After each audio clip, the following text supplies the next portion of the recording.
Well, you're still watching Morning Live. Thanks so much for being with us. Now, the BRICS Business Council is preoccupied with the BRICS Summit, which of course starts on Tuesday next week. The series of lined up events will be divided into sectoral engagements as well as discussions revolving around the key growth trigger points for the BRICS economies and sub-economies. The BRICS Business Council will also hand over its report to the 5 heads of state of the BRICS countries, which are, of course, Brazil, Russia, India, China, and South Africa. Dr Stavros Nicolaou, who is the Aspen Pharmacare Group Senior Executive responsible for strategic trade development, serves on the BRICS Business Council, and he joins us now virtually just to share more details about the program. Dr Nicolaou, thanks so much for your time. Welcome to Morning Live. Good morning, and good morning to all your viewers, and thanks very much for having me on the program. So we are now literally just a few days away. We've now learned as SABC that the United Nations Secretary General will also be in attendance. And, you know, we've always known this is going to be a very important gathering, but it seems to be growing in stature by the day. So what's the main purpose and focus, would you say, for this year's gathering? Firstly, you're quite right in saying that it's a significant gathering in global terms. My understanding is that between 35 to 40 heads of state are due to attend. There is going to be a head of state and dignitaries retreat that happens on the 24th. And as you indicated, in attendance will be the United Nations Secretary General, the chair of the African Union, and other similar formations. So it's certainly an important geostrategic event, globally speaking, and probably the largest we've hosted since former President Mandela's funeral. Now, what is the focus, the theme for this particular summit? And of course, we get to chair the summit every 5 years. And the theme that we've selected as South Africa is BRICS and Africa promoting and enhancing economic collaboration, sustainable development, and inclusive multilateralism. So there's a strong focus on 2 areas, and the Business Council is following suit. The first is, how do we capitalize on the African continental free trade area?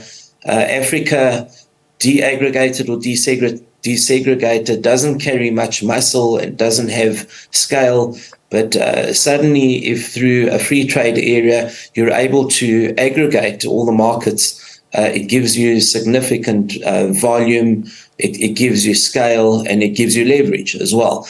So we're looking to see how we can be the fulcrum as South Africa that brings in the Africa continental free trade area and the continent with BRICS. And if you take all of those markets on a consolidated basis, they're significant markets globally, certainly representing over 50% of the world's population. Second focus, the second and final one I want to mention, is that as a council, we've done a significant amount of work on understanding the trade patterns.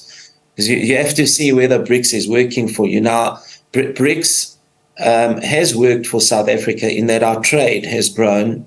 So if I just take the period 2017 to 2021, that 4-year consolidated period, we had around a 44% growth in trade. But that only gives you one part of the picture. You've got to drill down into the numbers and understand what is actually happening. And the pattern that has emerged is, of course, that South Africa is exporting a lot of raw materials and then importing finished products. And that's of some concern.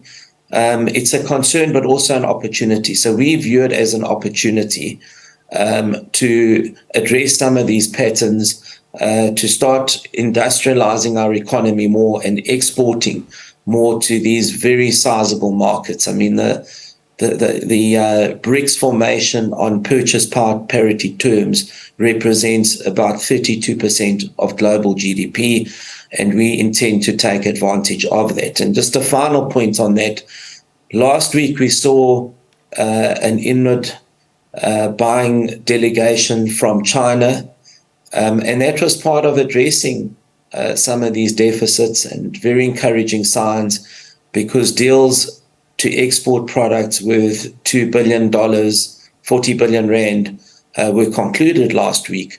So I think we need more of those type of collaborations to emerge into the future. Indeed, and it's good to know, but I can't help but wonder, what was happening in the previous 10 years and why that particular issue wasn't addressed more forcefully, as it were. I think we've been watching the trade patterns for some time now, and you need to, of course, you need to get these trends to emerge. And as I indicated earlier, we only get to chair every 5 years. It's a rotating chairship, as you know. So you kind of have to take advantage when you're the chair. And this is the occasion where we are chairing and we can raise these issues now. So, Dr. Nicolaou, with the South African economy being as sluggish as it is, and that, of course, leading us to insignificant, almost no GDP growth in the country, one would have expected, South Africa being part of the BRICS bloc, that there would be some overspill to the micro level at the very least, and SMMEs would benefit. What have some of the more pertinent benefits been of this partnership in real terms? So I think, referencing what happened last week as an example, where you've got these inward buying missions coming into South Africa now. Those are things that constitute success. And yes, we've got many headwinds, there's no doubt, in many economic headwinds in our country. And the SME sectors in particular have been affected. But that shouldn't detract from the bigger picture that we are part of a club that gives us access to significant markets. In BRICS, you have the number 2, 5, and 8 largest economies. So you've got China 2, India 5, Brazil 8. So these are significant markets. And the challenge here is, in the midst of these headwinds, and we are hopefully addressing these headwinds as a country. Certainly you would have seen organized business has become involved recently to try and address some of these disenablers, we call them, and we've identified 3, which is energy, infrastructure, and crime and corruption as 3 disenablers. There are many more, but of course these are the 3 priority ones. We feel that by addressing that in concert with upping the ante in BRICS, I think we can make BRICS work significantly well for us. As I indicated earlier, it has been one of our high growth areas, BRICS, and I gave you the earlier example of a 44% growth over a 4-year period. But I also think we should not forget one very important aspect, and we're a business council. We represent the business constituency of South Africa.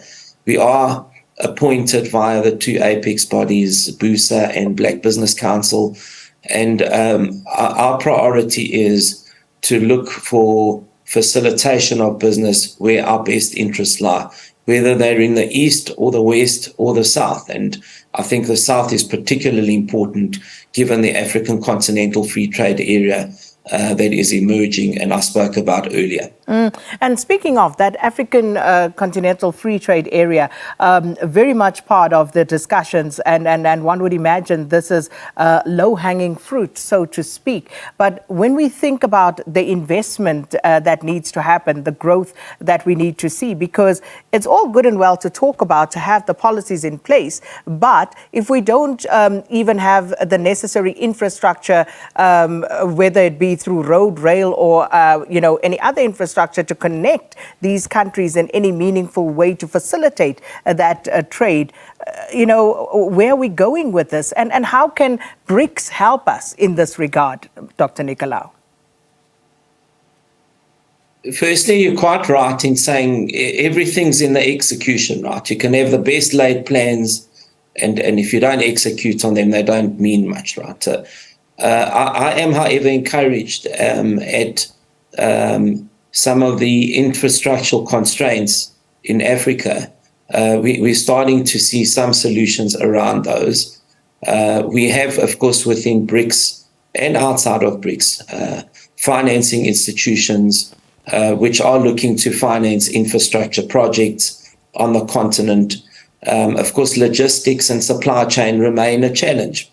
But the encouraging part of a continental free trade area is, and we saw this during the pandemic, if you're able to aggregate your volumes, Africa couldn't get vaccines during COVID, as you know, and unfortunately lives and livelihoods were lost. But at a point in time, Africa aggregated its vaccine procurement through an entity called AVAT. And then it was able to suddenly start landing vaccines. Why? Because 54 countries on their own tried to negotiate against much bigger countries to secure vaccines and couldn't.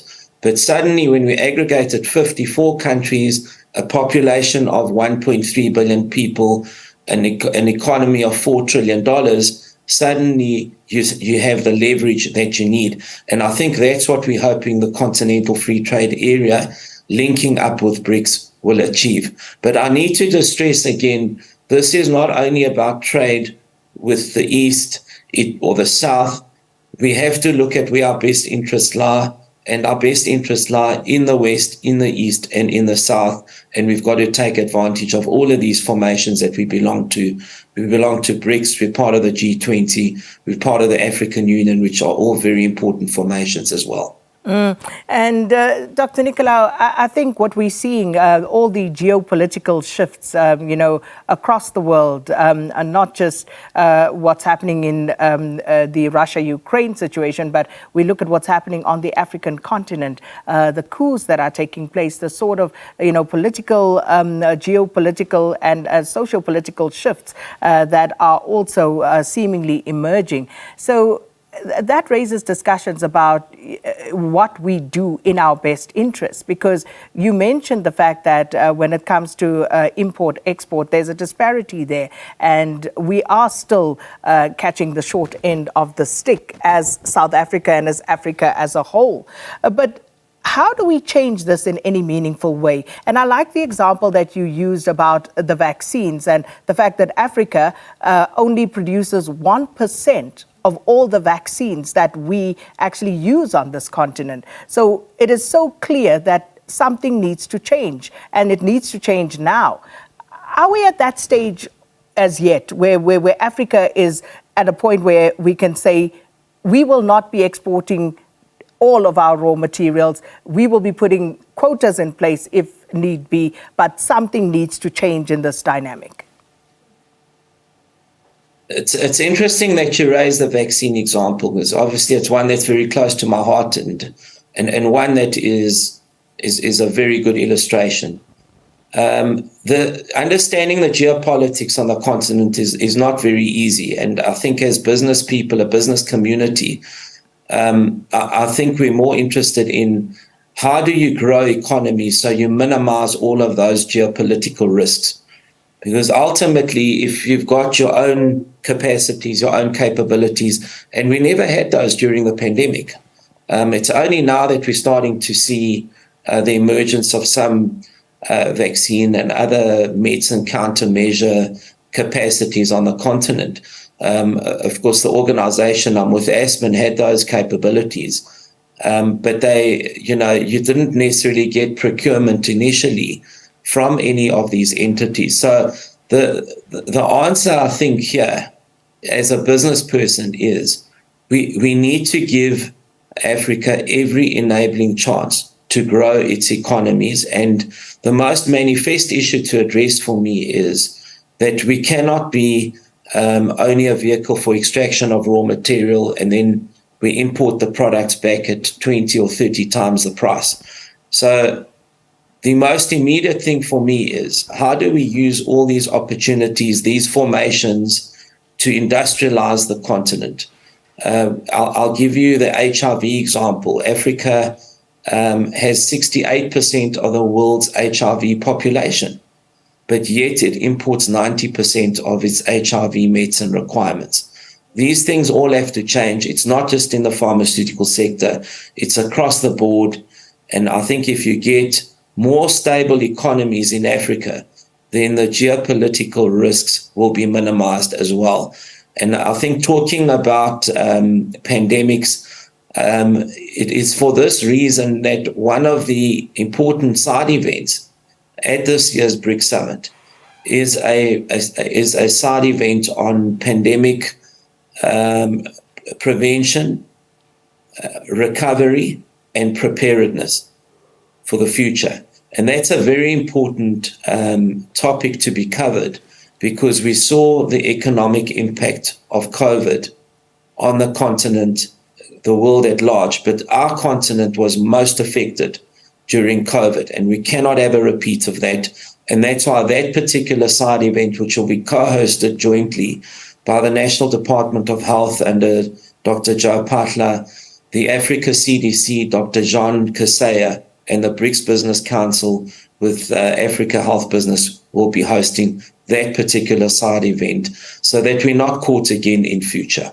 Dr. Stavros Nicolaou, I hope to catch up with you at the BRICS Summit so we can have further discussions with some of the other visiting dignitaries, because I think, these are very important discussions, because it's not just about being part of these very influential blocs, but we obviously need to see the benefit for the man on the street as well from being a part of them. But thank you so much for your time. Thank you so much for having me. We'll see you next week. Thanks so much. Member of the BRICS Business Council, Dr. Stavros Nicolaou, talking to us about what to expect next week when the BRICS Summit kicks off from the 22nd to the 24th of August. And of course, we will be there. SABC will keep you up to speed with all the developments.